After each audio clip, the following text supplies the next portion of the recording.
Star plus के serial झनक में अनिरुद्ध और अर्शी की शादी रोकेगी झनक। जी हाँ, आपने सही सुना। अभी तक अनिरुद्ध ही एफर्ट्स ले रहा था और झनक की शादी रोक रहा था, लेकिन लगता है कि इस बार झनक को भी रियलाइजेशन हो चुका है कि अनिरुद्ध उसके लिए कितना इम्पोर्टेंट है और इसीलिए ये वीडियो देखी जा सकती है जहाँ पर अर्शी और अनिरुद्ध की शादी चल रही है, दोनों की वरमाला हो रही है और यहीं पर एंड मोमेंट पर पहुंच जाएगी झनक। अनिरुद्ध काफी खुश तो नजर नहीं आ रहा है, लेकिन सब जानते हैं कि अनिरुद्ध कितना जिद्दी और जब उसे गुस्सा आता है तो वो क्या कर सकता है। इसलिए वो गुस्से में आकर अर्शी से शादी करने के लिए तैयार हो चुका है और झनक वहां पर पहुंचकर ये शादी रोक देगी। अनिरुद्ध के गुस्से के पीछे की वजह भी झनक ही है।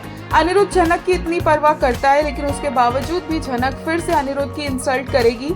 अनिरुद्ध जाएगा झनक की और तेजस की शादी रोकने के लिए, क्योंकि वो जानते हैं कि झनक तेजस से अपनी मर्जी से शादी कभी भी नहीं कर सकती है और ये झनक के लिए बिल्कुल ही गलत डिसीजन है। इसलिए अनिरुद्ध झनक को कहेगा कि वो चुपचाप से मंडप से उठे और वहां से चले, जबकि तेजस अनिरुद्ध के ऊपर बंदूक तान देगा। और झनक पहले ही इसी डर की वजह से शादी कर रही है तेजस से कि कहीं अनिरुद्ध को कुछ हो ना जाए या तेजस कुछ कर ना दे, और अब तो उसके सामने ही अनिरुद्ध के सिर पर उसने बंदूक तानी हुई है, तो झनक कैसे छोड़ सकती है तेजस की शादी को।